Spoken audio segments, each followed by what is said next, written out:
செய்திக் கதம்பம்.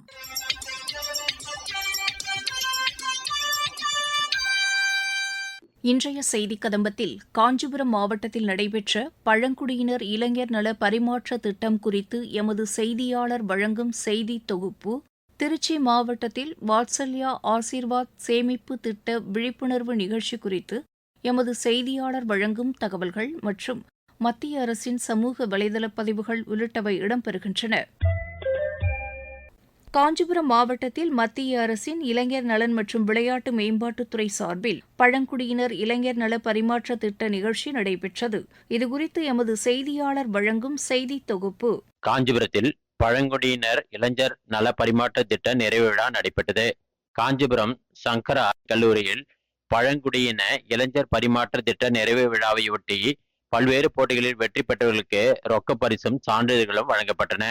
மத்திய அரசின் இளைஞர் நலன் மற்றும் விளையாட்டு மேம்பாட்டுத்துறையும் காஞ்சிபுரம் சங்கரா கலை மற்றும் அறிவியல் கல்லூரியும் இணைந்து ஜார்க்கண்ட், மத்திய பிரதேசம், ஒடிசா, மகாராஷ்டிரம் உள்ளிட்ட 4 மாநிலங்களைச் சேர்ந்த பழங்குடியின இளைஞர்களுக்கு தமிழக இருளர் இன மக்களது கலாச்சாரம், பண்பாடு, நாகரிகம் ஆகியவற்றை பரிமாற்றிக் கொள்ளும் திட்ட தொடக்க விழா கடந்த 20ஆம் தேதி தொடங்கி நிறைவு பெற்றது. நிறைவு விழாவுக்கு கல்லூரி முதல்வர் KR வெங்கடேசன் தலைமை வகித்தார். ராஜீவ்காந்தி இளைஞர் மேம்பாட்டு மைய இயக்குனர் கோபிநாத், மத்திய அரசின் இளைஞர் நலத்துறை துணை இயக்குனர் சரவணன் ஆகியோர் முன்னிலை வகித்தனர். மை பாரத் அமைப்பின் மாநில இயக்குனர் செந்தில்குமார் வரவேற்றார். காஞ்சிபுரம் மாவட்ட ஊரக வளர்ச்சி முகமை திட்ட இயக்குனர் ஆர்த்தி கலந்து கொண்டு பல்வேறு போட்டிகளில் வென்ற பல்வேறு மாநிலங்களைச் சேர்ந்த பழங்குடியின இளைஞர்கள் மற்றும் குழுக்களுக்கு ரொக்க பரிசு, சான்றிதழ், நினைவு பரிசு மற்றும் கேடயம் ஆகியவற்றை வழங்கினார். விழாவின் நிறைவாக பல்வேறு மாநிலங்களைச் சேர்ந்த பழங்குடியின இளைஞர்களது பாரம்பரிய நடனம் மற்றும் கலை நிகழ்ச்சிகள் நடைபெற்றன. இதுகுறித்து மை பாரத் அமைப்பின் மாநில இயக்குனர் செந்தில்குமார் கூறுகையில், மத்திய அரசு இளைஞர் நலம் மற்றும் விளையாட்டு அமைச்சகம், மத்திய உள்துறை அமைச்சகம், காஞ்சிபுரம் சங்கரா கலை மற்றும் அறிவியல் கல்லூரி ஆகியவை இணைந்து ஒரு வார காலம் பழங்குடியினர் பரிமாற்ற நிகழ்ச்சியை நடத்தி வருகிறது. இந்த நிகழ்ச்சியிலே மகாராஷ்டிரா மாநிலம், மத்திய பிரதேசம், ஒடிசா, ஜார்க்கண்ட் ஆகிய 4 மாநிலங்களை சார்ந்த 200 மாணவர்கள் இங்கே கலந்து கொண்டிருக்கிறார்கள். இதுல குறிப்பா இந்த இளைஞர்கள் தமிழ் கலாச்சாரத்தை தெரிந்து கொள்ள வேண்டும், இங்குள்ள பழக்க வழக்கங்களை தெரிந்து கொள்ள வேண்டும், நம்முடைய உணவு பழக்க வழக்கங்களை தெரிந்து கொள்ள வேண்டும், நம்மளுடைய கலாச்சாரத்தை அவர்கள் இங்கிருந்து கிளம்பும் பொழுது எடுத்து செல்ல வேண்டும். இந்த நோக்கத்திற்காகத்தான் இந்த நிகழ்ச்சி 17வது பழங்குடியினர் பரிமாற்ற நிகழ்ச்சி நடைபெற்று வருகிறது. இந்த நிகழ்ச்சியினை தமிழக ஆளுநர் அவர்கள் தொடங்கி வைத்தார்கள். இந்த நிகழ்ச்சியில் கலந்து கொண்ட அனைத்து பழங்குடியின இனத்தவர்கள் அனைவரும் மகாபலிபுரம், ஸ்ரீபெரும்புதூரில் அமைந்துள்ள இளைஞர் வளர்ச்சி மையம், இவர்கள் எல்லாம் பாதிக்கப்பட்ட இடதுசாரி மாவட்டங்களிலே இருந்து தேர்வு செய்யப்பட்டு இங்க வந்திருக்கிறார்கள். சோ இந்த இளைஞர்கள் நிச்சயமாக இந்த ஒரு வார கால இந்த பயிற்சி, இந்த பரிமாற்ற நிகழ்ச்சியின் வாயிலாக தங்களுடைய இலக்கை அடைய இது உறுதுணையாக இருக்கும் என்பதில் எனக்கு எந்த ஐயமும் இல்லை. திருச்சி மாவட்டத்தில் குழந்தைகளுக்கான சேமிப்பு திட்டத்தை ஊக்குவிக்கும் வகையில் வாத்சல்யா ஆசீர்வாத் சேமிப்பு திட்டம் குறித்த விழிப்புணர்வு நிகழ்ச்சி நடைபெற்றது. இதுகுறித்து எமது செய்தியாளர் வழங்கும் செய்தி தொகுப்பு. திருச்சி மாவட்ட நலநிதி அலுவலகத்தில் NPS வாட்சல்யா அவுட்ரீச் திட்ட நிகழ்ச்சி நடைபெற்றது. இதில் முதன்மை செயலாளர் மோகன்காந்தி கலந்து கொண்டு செய்தியாளர்களை சந்தித்து பேசும்போது, PFRDயில் NPS வாத்சல்யான்னு ஒரு ஸ்கீம் இருக்குது. ஸோ அதை ப்ரொமோட் பண்ணுறதுக்கான போஸ்டர் காம்படிஷன் நடத்தினோம்.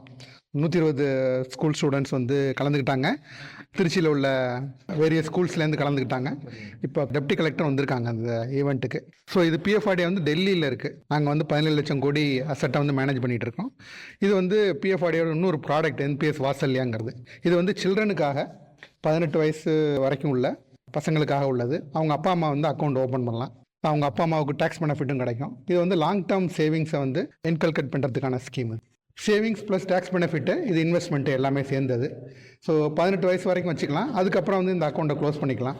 18 வயசுலேருந்து 21 வயசு வரைக்கும் இந்த அக்கௌண்ட்டை கண்டினியூ பண்ணலாம்.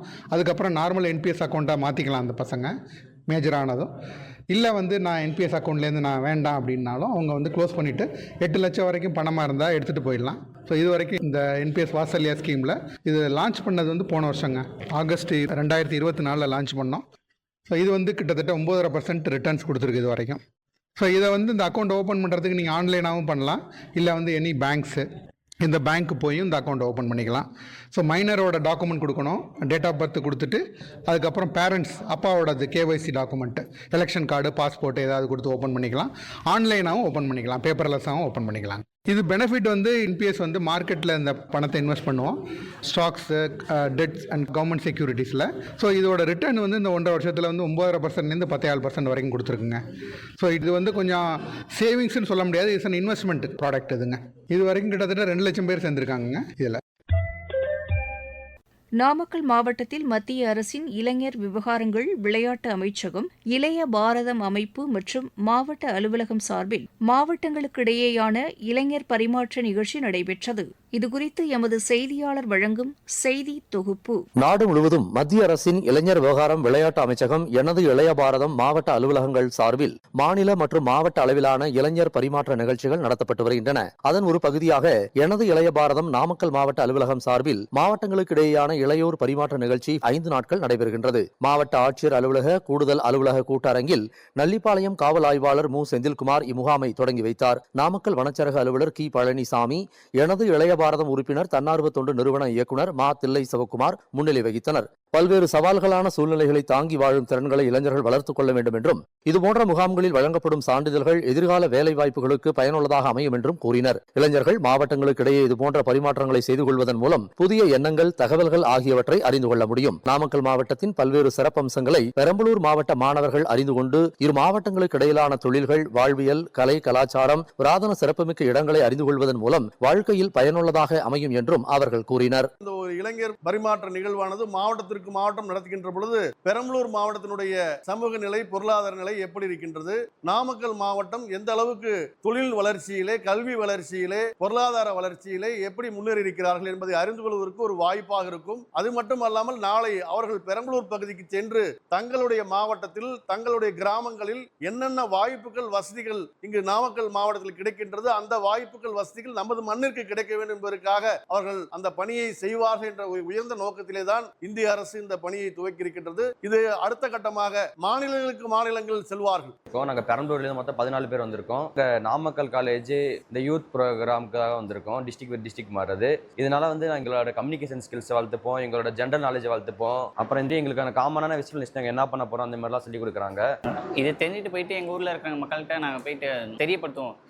அவங்களோட தொழில் எப்படி இருக்கு, அவங்களோட கலாச்சாரம் எப்படி இருக்கு அப்படின்னு சொல்லிட்டு நாங்கள் எங்கள் சுற்று வட்டாரத்தில் இருக்கவங்களும் நாங்கள் தெரியப்படுத்துவோம். மத்திய அரசின் சமூக வலைதள பதிவுகள் நவீன மருத்துவம் தோன்றியதிலிருந்தே யோகா, ஆயுர்வேதா மற்றும் சித்த மருத்துவம் மக்களுக்கு சேவையாற்றி வருவதாக குடியரசுத் தலைவர் திருமதி திரௌபதி முர்மு கூறியுள்ளார். இஸ்ரேல் நாடாளுமன்றமான நீசெட்டில் இன்று உரையாற்ற உள்ளதை ஆவலுடன் எதிர்நோக்கி இருப்பதாக பிரதமர் திரு நரேந்திர மோடி கூறியுள்ளார். பிரதமர் திரு நரேந்திர மோடி உரையாற்ற உள்ளதை அடுத்து அந்நாட்டின் நாடாளுமன்றம் இந்திய தேசிய மூவர்ண கொடியுடன் இன்றிரவு ஒளிரச் செய்யப்படும் என்று அந்நாட்டின் நாடாளுமன்ற அவைத் தலைவர் திரு அமீர் ஒஹானா செய்தி வெளியிட்டுள்ளதையும் பிரதமர் தமது வலைதள பக்கத்தில் பகிர்ந்துள்ளார். குவைத்தின் தேசிய தினத்தையொட்டி அந்நாட்டின் வெளியுறவுத்துறை அமைச்சர் ஷேக் ஜரா ஜாபர் அல் அகமது அல் சபா மற்றும் அந்நாட்டு மக்களுக்கு வெளியுறவுத்துறை அமைச்சர் டாக்டர் ஜெய்சங்கர் வாழ்த்து தெரிவித்துள்ளார். இருதரப்பு நல்லுறவை மேலும் வலுப்படுத்த ஆவலுடன் உள்ளதாக அமைச்சர் கூறியுள்ளார்.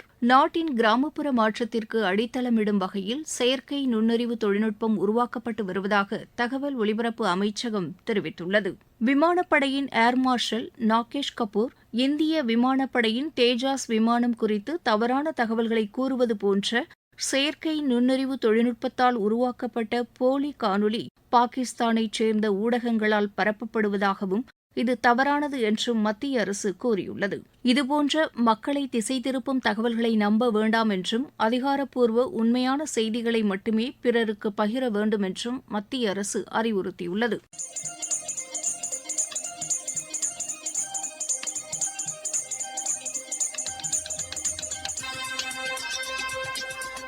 இத்துடன் இன்றைய செய்திக் கதம்பம் நிறைவு பெறுகிறது.